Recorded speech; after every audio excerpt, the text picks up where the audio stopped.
Welcome to Biology My Passion. I am Soumya Harikrishna. Today we will discuss a few numericals from physics.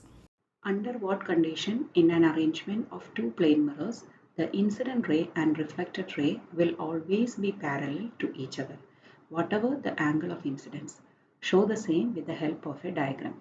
Suppose there is a plane mirror and another plane mirror kept at a 90 degree. So if they are at 90 degree angles, so this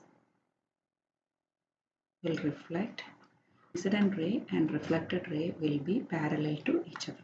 Arrangement of resistors shown in the figure is connected to a battery. The power dissipation in the 100 ohm resistor. So here what is given? The resistance is given is 81 watt. That means power is given. We have to find the current in the circuit. Across the 100 ohm resistor is given as 81 watts. We know that power is equal to VI. V according to Ohm's law is IR into I. So what we are getting I square R. I square is equal to P by R. Therefore, I will be square root of P by R. What is P here? 81 upon R is 100. So we can say that I is equal to 9 out of 10 is equal to 0.9 ampere. Now, so we got it 0.9 ampere. Now the reading in the voltmeter V2 we have to find out. So V2 is connected here. This reading we have to find out. So the voltage across the 24 ohm resistors at V2 is equal to, here V2 can be considered as IR, current into the resistance for the 25 ohm resistance. What is the total resistance here? 1 by Rp is equal to 1 by 25 plus 1 by 25. If two are connected in parallel and they both are same values, then we can take exactly half of it as the answer. That is 12.5 ohm is the resistance. So what is V2 now? We already know the current is 0.9 ampere into 12.5 ohm. So we will get the final answer after multiplication, 11.25 volt. During a campfire, a person notices that objects viewed through the hot air rising above the fire appear wavy or shaky. Identify the optical phenomenon causing this effect. So we know that here the viewed through hot air is an atmospheric refraction.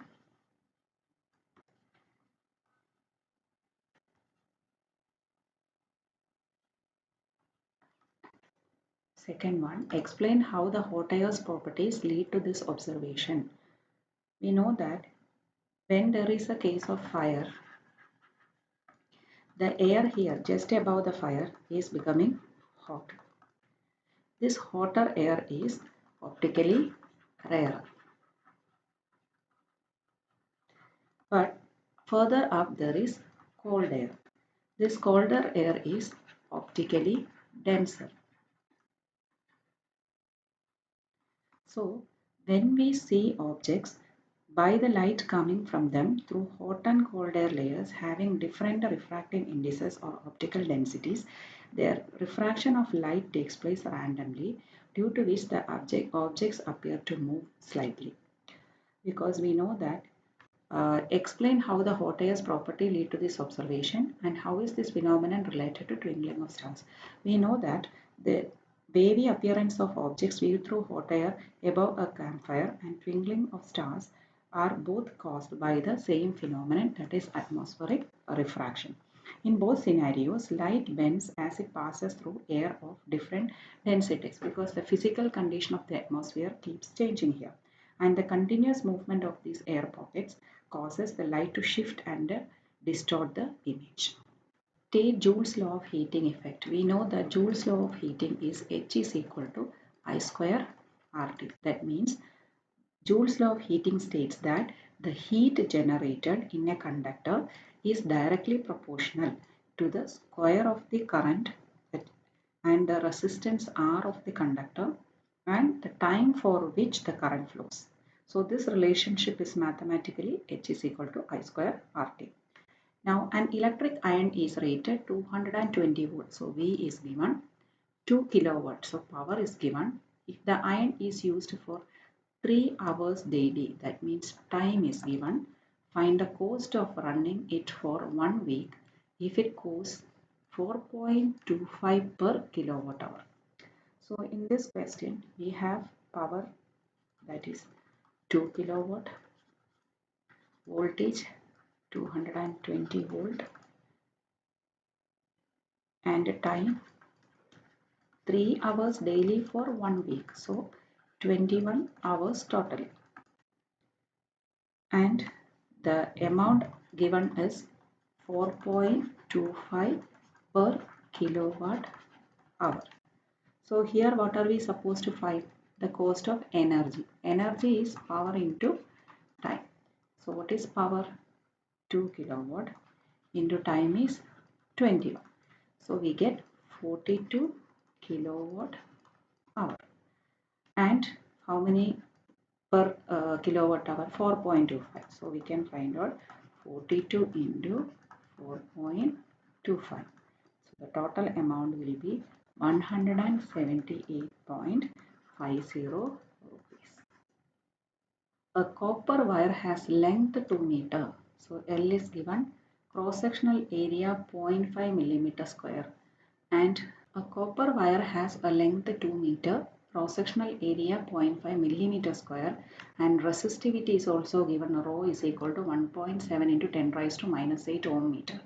Calculate the resistance of another wire made of the same material whose length is twice the length of the wire. So that means 2L, but has the same area of cross section. So area of cross section does not change. State one similarity between resistance and resistivity of a wire.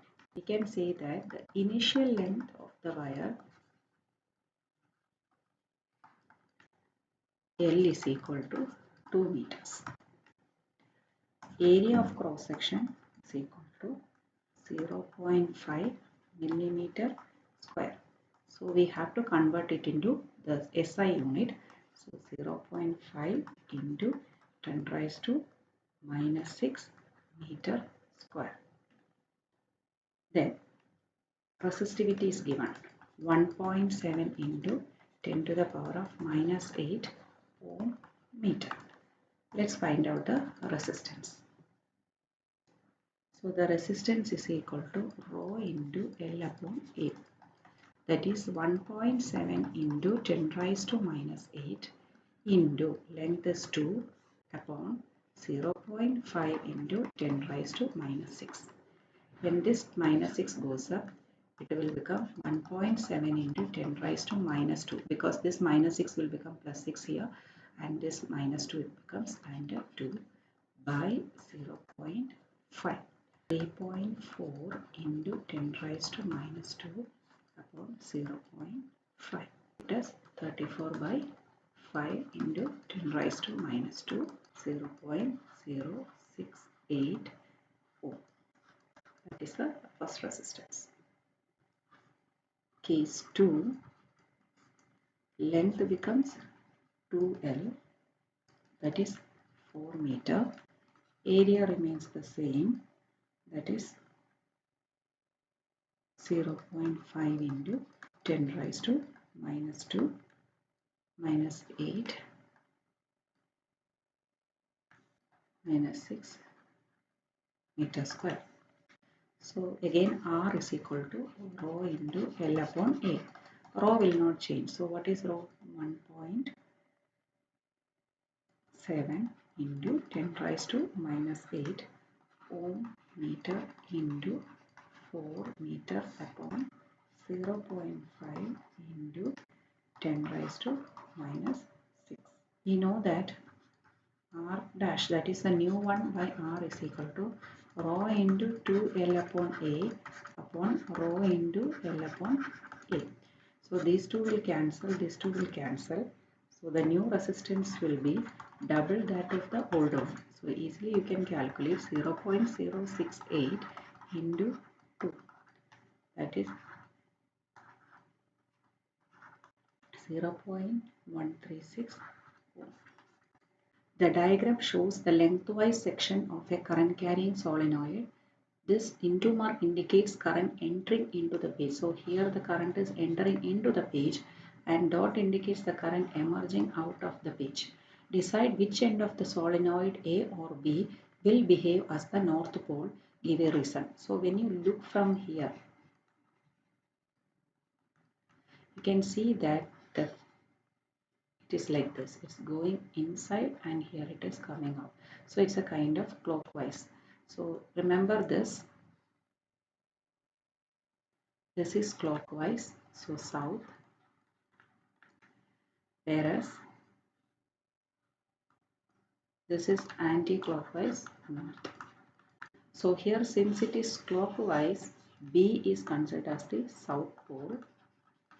But this side, when we see, from this side, it will be in the anti-clockwise direction. So A will be north pole. So A is north pole and B will be south pole. So viewing from AN, the current appears to flow in anti-clockwise direction, whereas in B it appears as clockwise direction. Now what is the direction inside the solenoid? Always outside it is from north to south, but inside it is from south to north. So the magnetic field lines inside the solenoid will be from south to north, B to A, and from A it will emerge out and loop back to B, like this.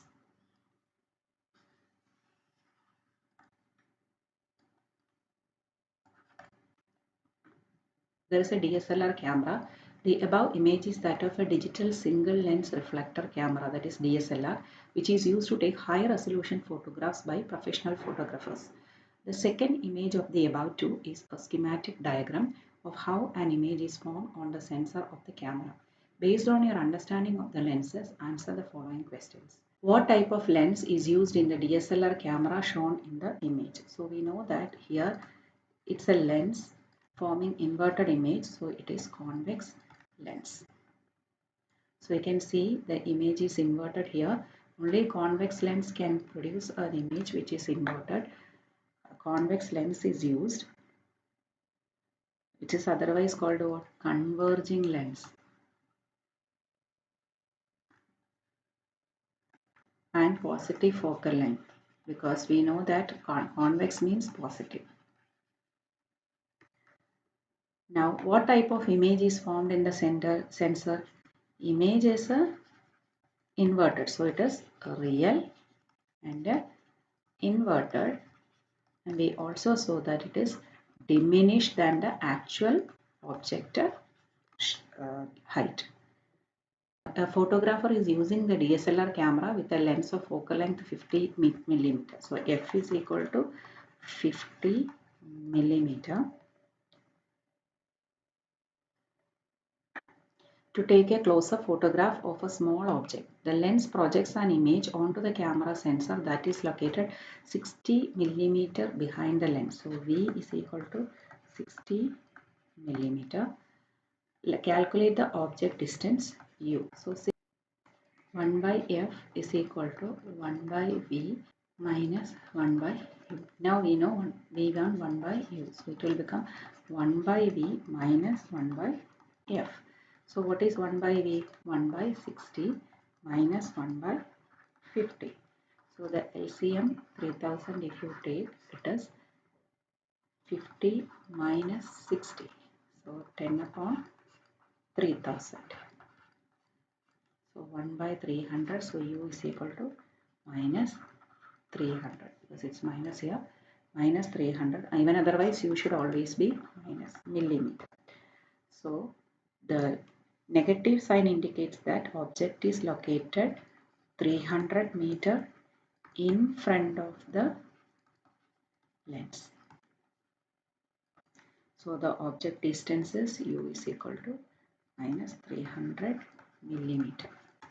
The photographer is using DSLR camera to take a picture of a flower. Flower is position 150 millimeter. So U is minus 150 away from the lens. The actual height of the flower HO is equal to 80 millimeter and image height formed by the camera sensor HI is equal to 20 millimeter. Calculate the focal length of the camera lens. We have magnification is equal to HI by HO. Here we have both HI and HO. HI is equal to minus 20 millimeter, whereas HO is equal to 80 millimeter. So we will get minus 1 by 4 as the magnification. It can be written as 0.25 millimeter. So we know M for a lens is V upon U. And here V is the image distance, U is given minus 150 millimeter. So 0.25 mm is equal to V upon minus 150. Therefore, V is equal to M into U. That is 0.25 into minus 150 millimeter. This is also minus.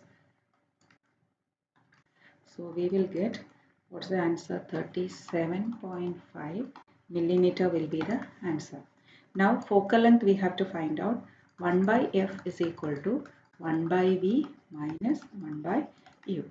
So 1 by V is equal to 37.5 plus U is equal to minus of minus, because minus 150 will come. So it will become plus 150. So the answer would be 150 we take as the plus 1. So 5 upon 150. The answer is 1 by 30. So now we know that focal length will be 30 millimeter. Convex lens, it is positive. Next question, list two disadvantages of using a series circuit in homes.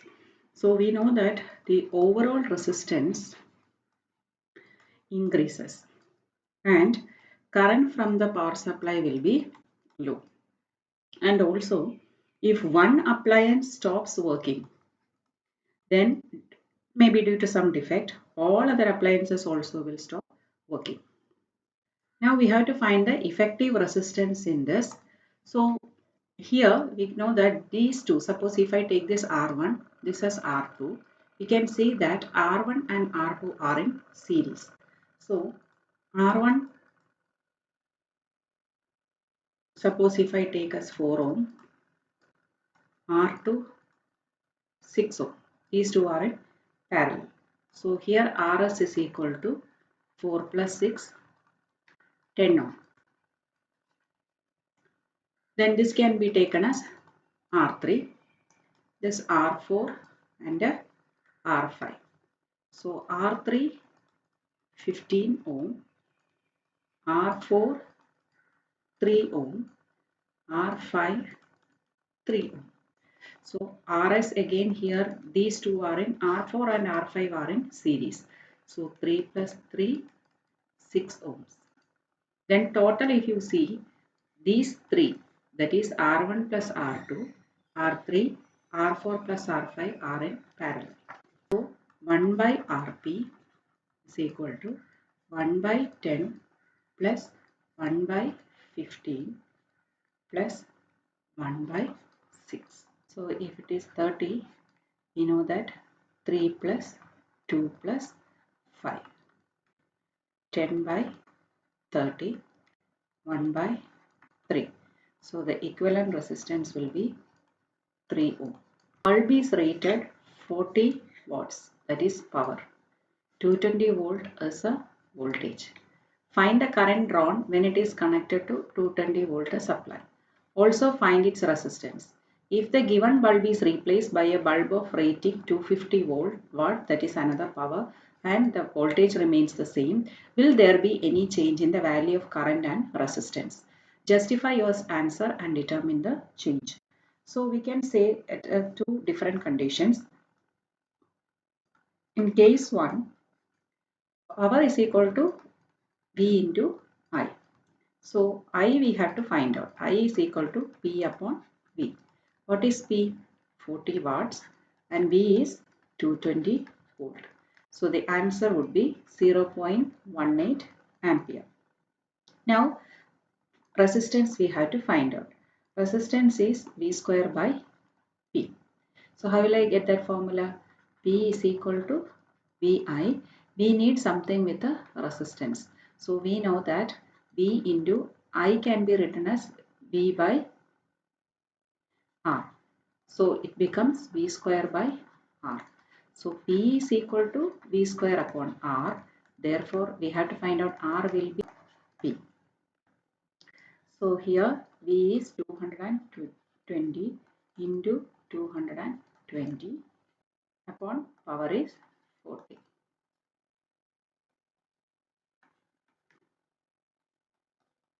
So it will come up to 1110 ohm. Okay. Now we have to see if there is any change when we change the power. That is, now we are changing power from 40 watts to 225 watts. Let's see. So case 2, again P is equal to VI. I we can find out by P upon V, 25 by 220. We will get 0.113 ampere. Then R is equal to V square upon P is equal to 220 into 220 upon 25. When you solve this, you will get 1936 ohm. So, in the first current was 0.18 ampere and the resistance was 1210. But now it is 0.113 ampere and resistance is 1936 ohm. So there is a change in the value of current and resistance in the cases. The current in case 1 is more since its resistance is less than the resistance of case 2. You know that when resistance increases, current will decrease.